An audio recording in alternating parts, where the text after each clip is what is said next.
विधायक दल की बैठक होने वाली है। नवनिर्वाचित विधायकों के पहुंचने का सिलसिला जारी।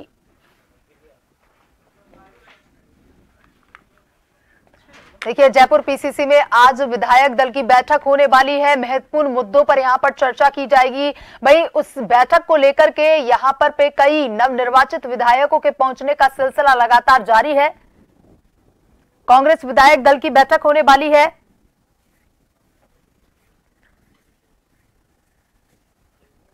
और विधायक दल की इस बैठक को लेकर के नवनिर्वाचित विधायकों को पहुंचने का सिलसिला जारी। और इसी खबर पर ज्यादा जानकारी के साथ हमारे संवाददाता दशरथ जुड़ गए हैं। दशरथ, देखिए, आज पीसीसी में एक बैठक होने वाली है और उसी को लेकर के नवनिर्वाचित विधायकों के पहुंचने का सिलसिला भी लगातार जारी है। क्या कुछ अपडेट?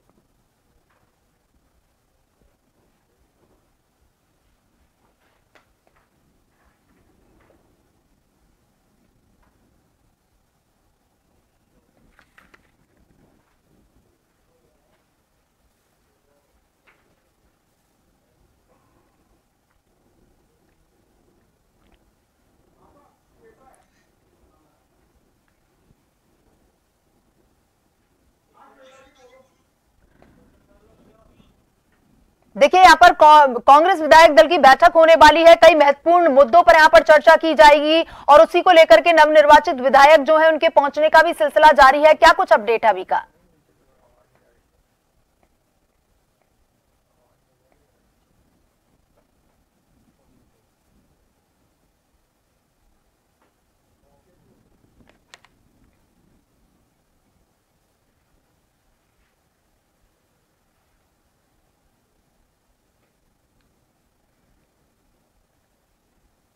देखिए, सूरत के विधायक डूंगर राम पहुंचे हैं पीसीसी मुख्यालय। कांग्रेस विधायक दल की बैठक में शामिल होंगे। कई मुद्दों पर यहां चर्चा की जाएगी।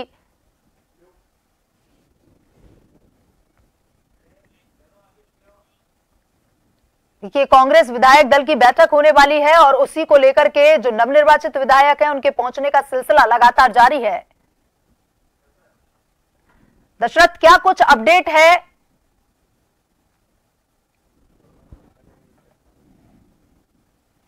देखिए, निश्चित तौर पे ये पीसीसी मुख्यालय में विधायकों का पहुंचना यहाँ पर जारी है और विधायक एक एक करके यहाँ पर पहुंच रहे हैं। कुछ विधायकों से हम बातचीत करने की भी कोशिश करेंगे जो यहाँ पर पहुंचे हैं और वो थोड़ी देर में इस मीटिंग में शामिल होंगे।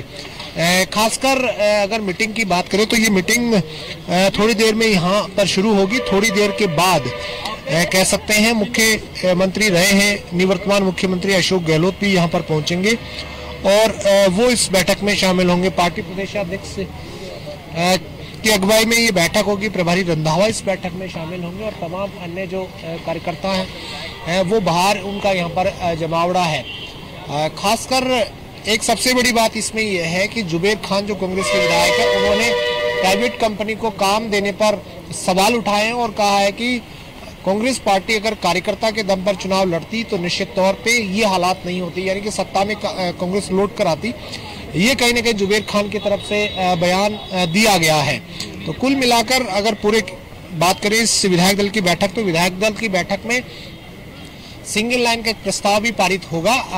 राष्ट्रीय जो आलाकमान है कांग्रेस का, उसमें मेरे साथ जुड़ गए लक्ष्मण मीणा, जो उनसे बातचीत करने की कोशिश करेंगे। लक्ष्मण जी, पहले तो बहुत बहुत बधाई। जीत का आधार क्या मानते हैं? जीत का आधार है हमारे कार्यकर्ताओं की मेहनत, सर्व समाज की मेहनत और हमने जो विकास के कार्य किए उसका परिणाम है। लेकिन बड़ा सवाल ये है कि सरकार रिपीट नहीं हो पाई, क्या वजह मानते हैं इसकी बड़ी? अब हम तो रिपीट हो गए, बाकी सरकार का तो मैं 199 विधानसभाओं का कैसे बता सकता हूँ।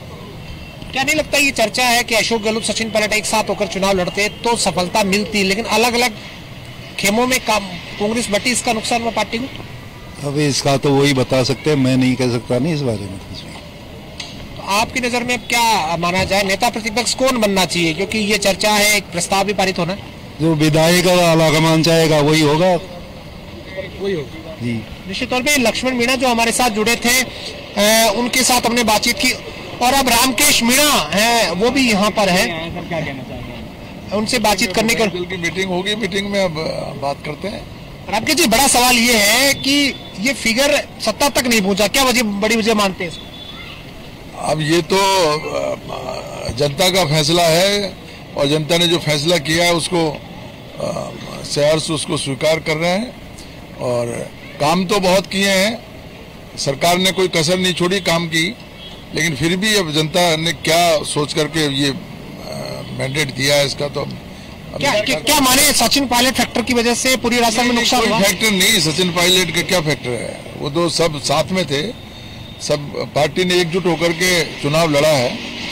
फिर भी देखते हैं हार की जिम्मेदारी किसको देंगे? नहीं, अब ये हार की जिम्मेदारी तो अब ये अभी नेता प्रतिपक्ष की अगर बात करें तो कौन बनना चाहिए? नेता प्रतिपक्ष का अभी विधायक दल में ही इसमें डिस्कशन होगा और हाईकमान और विधायक तय करेंगे। अभी निश्चित तौर पे ये कांग्रेस के विधायक जो हमारे साथ जुड़े थे, इनका साफ तौर पे कहना था कि पार्टी ने संगठित होकर चुनाव लड़ा लेकिन सफलता नहीं मिली। इन्होंने ये भी कहा कि सचिन पायलट, अशोक गहलोत साथ थे लेकिन उसके बावजूद पार्टी को सफलता नहीं मिली। बहरहाल बात करें अन्य विधायक, वो भी यहाँ पर धीरे धीरे पहुंचना शुरू हो गए हैं और वो इस बैठक में शामिल होंगे। खास तौर पे इस बैठक में दो प्रमुख बातें हो सकती हैं। पहली, नेता प्रतिपक्ष जो है उसका जो अधिकार है वो राइट है, वो एक प्रस्ताव यहाँ पर पारित होना है। प्रस्ताव पारित होकर वो प्रस्ताव दिल्ली जाएगा और राष्ट्रीय जो आलाकमान है कांग्रेस का, वो किस नाम पे मुहर लगाती है उसको कहीं ना कहीं ये जिम्मेदारी दी जाएगी। दूसरी बड़ी बात इसमें ये हो सकती है कि हार की सामूहिक जिम्मेदारी इसमें ली जा सकती है, क्योंकि इस बैठक में पीसीसी चीफ रहेंगे, निवर्तमान अध्यक्ष भी इसमें शामिल होंगे और अन्य जो नेता, बड़े नेता, वो भी इसमें शामिल होंगे।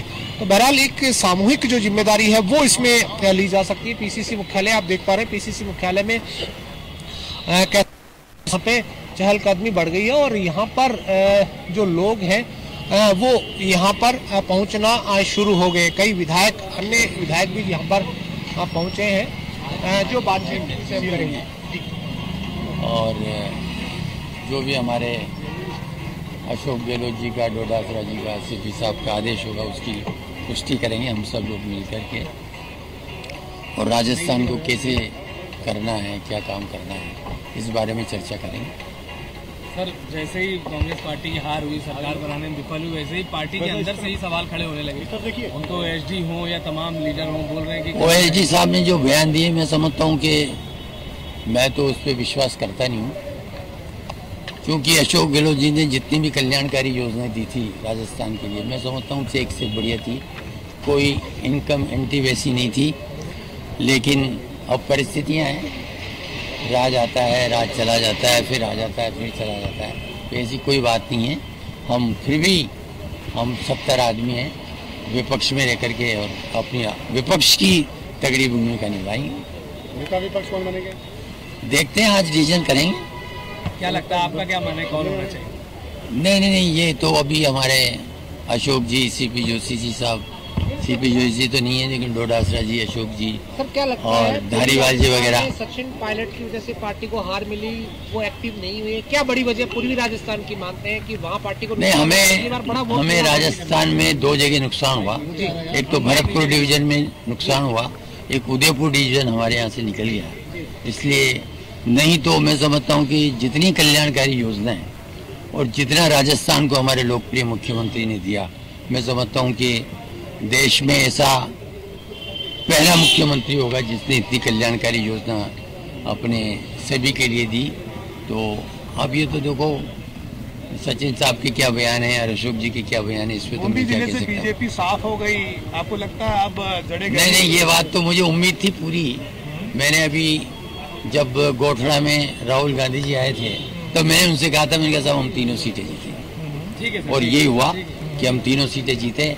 हम दूसरे डिस्ट्रिक्ट में नहीं जीत पाए, लेकिन हम पूरी तरह से विपक्ष की भूमिका में जो जनादेश जनता ने दिया है उस पर खरा उतरने की कोशिश। लोकसभा में भारी पड़ेंगे आप इस बार कोटा? बिल्कुल, लोकसभा में हम कोशिश करेंगे कि इस बार हराएंगे, बीजेपी के लोगों को हराने का प्रयास। ठीक है सर, थैंक यू। देखिए, निश्चित तौर पे तमाम जो विधायक हैं वो बातचीत कर रहे हैं और उनका साफ तौर पे कहना है कि पार्टी ने एकजुटता के साथ चुनाव लड़ा। हालांकि जुबेर खान ने ये भी कहा कि वो 2 बड़ी वजह इसकी मानते हैं। एक तो प्राइवेट कंपनी को जो काम दिया गया उसकी वजह से कहीं ना कहीं पार्टी को हार झेलनी पड़ी। लेकिन बड़ा सवाल ये भी है कि क्या पार्टी से सबक लेगी, ये एक बड़ा सवाल कांग्रेस के लिहाज से कहा जाएगा। और इसी के मद्देनजर कह सकते हैं आज ये बड़ी बैठक जो है यह यहाँ पर बुलाई गई है। मुरारी लाल मीणा यहाँ पर पहुंचे हैं। मुरारी लाल मीणा जो मिनिस्टर रहे हैं, हालांकि दौसा से चुनाव जीत गए हैं। मुरारी लाल मीणा की भी हॉट सीट मानी जा रही थी। मुरारी लाल मीणा यहाँ से चुनाव जीत गए हैं। मुरारी लाल जी इधर देख, दौसा ने फिर आपको कह सकते हैं आशीर्वाद दिया है, चर्चा थी इस सीट की, पहले क्या कहेंगे? देखो, सबसे पहले तो हाईकमान ने जो मुझे टिकट दिया उनका आभार, और फिर मेरे कार्यकर्ता, मेरे दौसा जनता को बहुत बहुत धन्यवाद कि उन्होंने दिन रात 20-25 रोज मेहनत करके और मुझे भारी मतों से जिताया। दौसा जिले में मात्र एक सीट जीत पाई कांग्रेस 5 में से। नुकसान हुआ